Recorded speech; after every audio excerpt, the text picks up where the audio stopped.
हम उस अभियान को कहीं पर रुकने नहीं देंगे, टूटने नहीं देंगे। हम सब मिलकर उस मुकाम को हासिल करेंगे और बाबा साहब अम्बेडकर के सपने।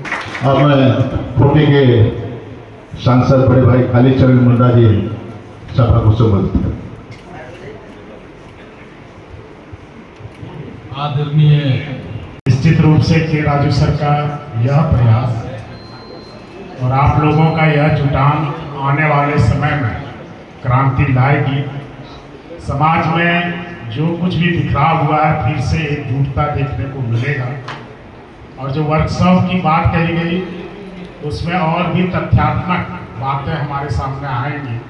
और आने वाले दिनों में कांग्रेस और इस सरकार के हर एक, चाहे ऑर्गेनाइजेशनल हो या फिर गवर्नमेंट साइड से हो, रिप्रेजेंटेशन की जो बात कही जा रही है, निश्चित रूप से राहुल जी की सोच को धरातल पर लाने का जो प्रयास है वो सफल होगा। आदरणीय खड़गे साहब, आदरणीय राजू साहब और हमारे शीर्ष नेतृत्व लगातार यह प्रयास कर रहे हैं कि कैसे तब हम लोग का संविधान बचेगा, आपका समाज बचेगा, हम आप बचेंगे। नहीं तो ये भाजपा के लोग ये हम लोग का संविधान को, हम लोग का समाज को बर्बाद करने के लिए तुले हुए हैं। हम लोग को अभी फिर एक आदिवासी सम्मेलन में के राजू साहब के साथ जाना है।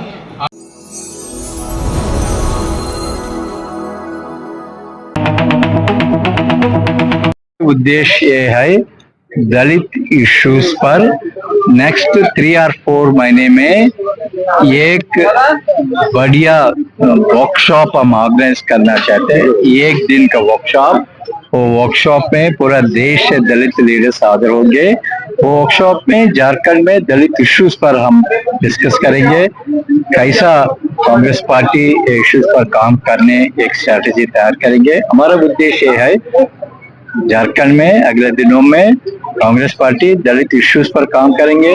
दलित लीडरशिप को आगे बढ़ने के लिए हर एक स्तर पर हम मौका देंगे। Gram panchayat, ward committees, blocks, district और पीसीसी में, और उसके बाद जो कॉन्स्टिट्यूंसी साइड, हर एक कॉन्स्टिट्यूंसी में दलित का वोट कांग्रेस पार्टी तरफ आने के लिए हम कोशिश करेंगे। Thank you. पूरे राज्य भर से अनुसूचित जाति के लोग यहाँ उपस्थित हुए हैं। प्रभारी के राजनीति से क्या चर्चाएं हुई, क्या आश्वासन है? देखिए, अनुसूचित जाति की आबादी यहाँ लगभग हम 17% के करीब पहुंच गए। 2011 के जनगणना के आधार पर हम 12%, लेकिन हमें लाभ जो मिलना चाहिए 12% का वो नहीं मिल रहा, मात्र 10% ही मिल रहा है। और इससे हमारा जो अधिकार, संवैधानिक अधिकार है, वो हम कहीं ना कहीं उपेक्षा की जा रही है। इसलिए राज्य सरकार से, केंद्र सरकार से हम मांग करना चाहते हैं कि जो हमारा संवैधानिक अधिकार है, जितना आरक्षण उतना लाभ हमको दी जाए। यहाँ अनुसूचित जाति आयोग नहीं गठन हुआ है, गठन हुआ है 2010 में, लेकिन इम्प्लीमेंट नहीं है। उसका चेयरमैन नहीं है, न उसका सदस्य है जहां हम उसकी बात को रख सकते हैं, आम जनता की बात को रख सकते हैं, जो दलित है, जो पिछड़ा है, उन सारी बातों को वहां पर रख सकते हैं। अनुसूचित जाति परामर्श काउंसिल जो गठन बजटीय प्रावधान में है, लेकिन अब तक जो है शिथिल पड़ा हुआ है।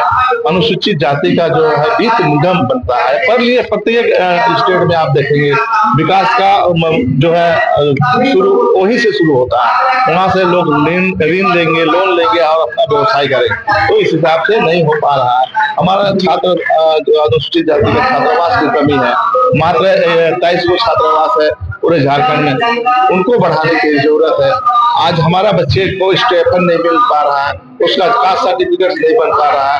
हम साफ कहना चाहते हैं सरकार से कि शैक्षणिक आधार पर कास्ट जाति प्रमाण पत्र जो है बनाने के लिए ये कैबिनेट में लाया जाए, ताकि यहाँ के जो दलित लोग हैं, जो उपेक्षित हो रहे हैं, जिसको पढ़ाई में, एजुकेशन में भी पढ़ाई में दिक्कत हो रही है, उसका जो है आज जनरल का फीस देना पड़ रहा है। ये सारी चीजों को लेकर हमने जो है बातों को रखा है माननीय प्रभारी जी के साथ। प्रभारी जी ने कहा पूरा एजेंडा एकदम है, तो ठीक है आपका एजेंडा, और हम लोग जरूरत पड़ेगा तो मुख्यमंत्री से मिलकर हम लोग अनुसूचित जाति के लोग मिलकर अपनी बात को रखेंगे। अपनी पार्टी स्तर में बात कर रहे थे सीट को लेकर जो चर्चाएं थी, उसके हिसाब से पार्टी में कोई चर्चा है क्या? निश्चित रूप से पार्लियामेंट सीट परामर्श सीट है जो 35 साल से हम लोग चुनाव वहाँ नहीं लड़ पाए हैं। कांग्रेस पार्टी को उम्मीदवार नहीं हुआ है।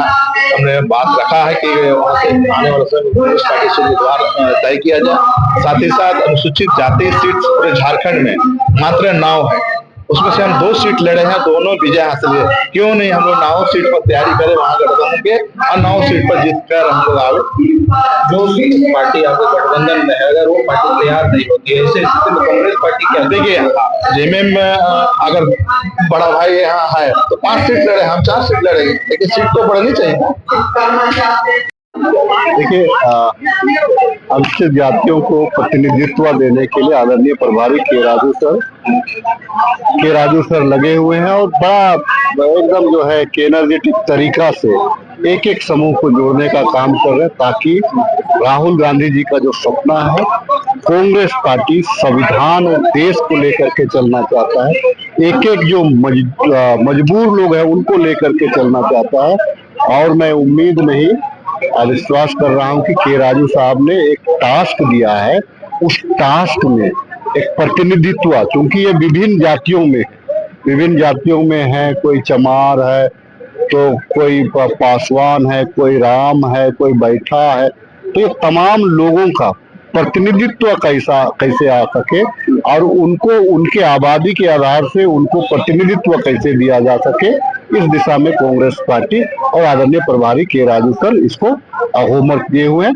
मुझे लगता है आने वाले दिनों में से कांग्रेस पार्टी भी मजबूत होगी और शेड्यूल कास्ट समुदाय को एक प्रतिनिधित्व भी मिलेगा।